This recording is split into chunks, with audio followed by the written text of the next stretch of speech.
the build-up to this fight, Dillon Danis has proven he can talk the talk better than maybe anyone ever. But now he's got to walk the walk against Logan Paul. Dillon Danis entered the sport of MMA as a bit of a punchline, a sidekick to Conor McGregor, who had a habit of constantly getting on everyone's nerves.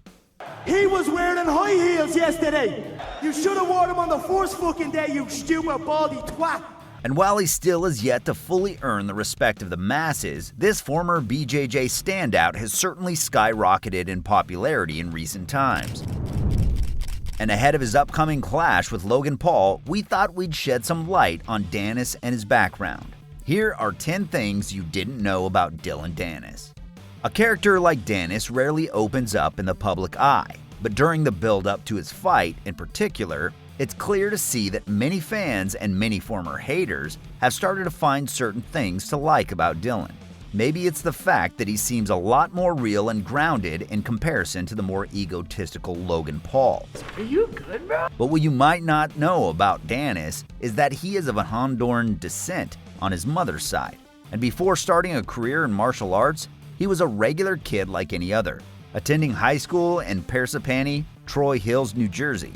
Who knows where the Dillon Danis character first came to be, but Danis' roots are most certainly humble. Dillon Danis was by no means an athletic prodigy when he first started his martial arts journey. After taking up wrestling as a teen, he was barely able to do a single push-up.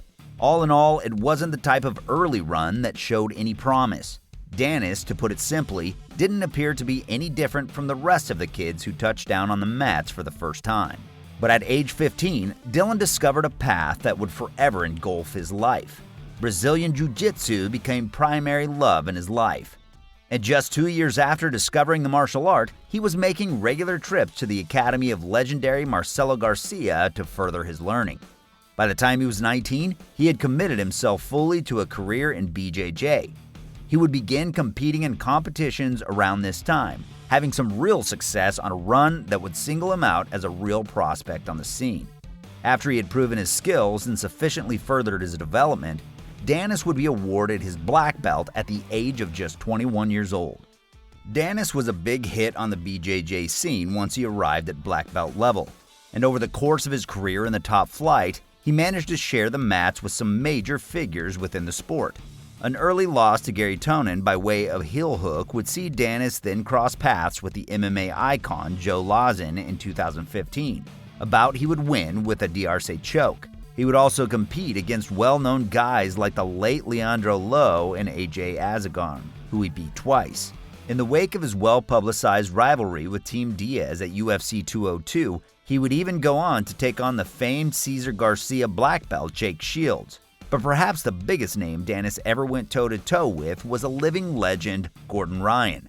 He met Ryan at ADCC in 2017, losing the bout by decision. Danis' record within the sport of BJJ might seem quite average, but within that 18-16 run, as we've already mentioned, he managed to get in there with some of very high-level talents. And by the time he had finally left the mats behind him, Danis had earned gold at the 2016 Pan Jiu-Jitsu Nogi Championship at 181 pounds. He also earned silver in the openweight category.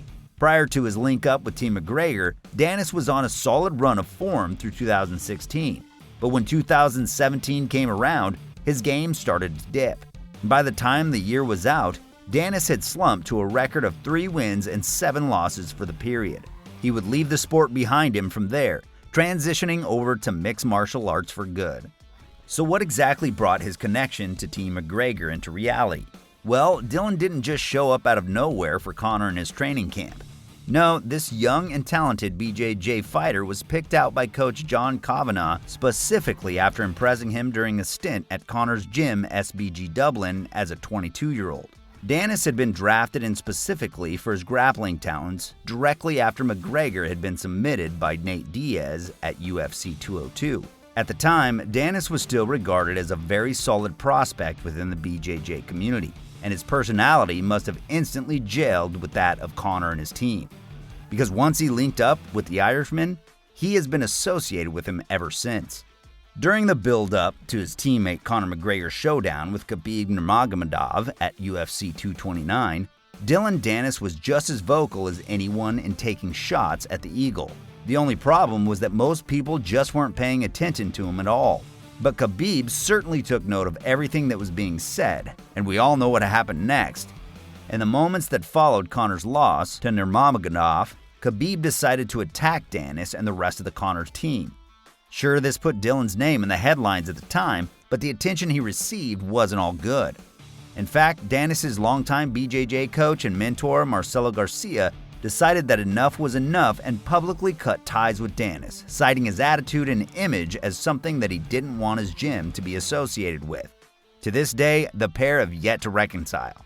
This next one is kind of bizarre. If you're wondering what Dillon Danis did in the hours that followed his brawl with Khabib at UFC 229, well, as it turns out, we know exactly what he did.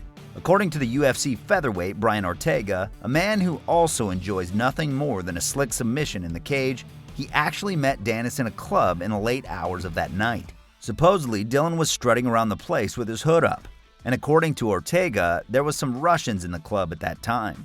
Instead of keeping his distance, T-City spoke to Dillon, they exchanged some mutual respect, and he decided that he couldn't leave him on his own with such potential danger around him. So Ortega basically shepherded Danis to a different location, successfully avoiding any altercations along the way.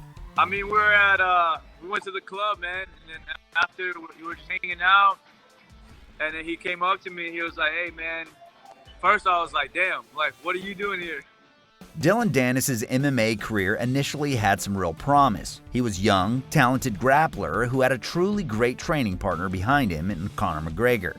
But after going 2-0 with a pair of submissions, Danis hasn't been seen in action since. Injuries have caused this former BJJ fighter's absence, and while many MMA fans have been quite skeptical about his excuses, Danis actually hooked himself up to a lie detector machine recently, and supposedly he was being totally honest when it comes to his reasons for being absent. Did you pull out of the KSI fight because you were scared? No.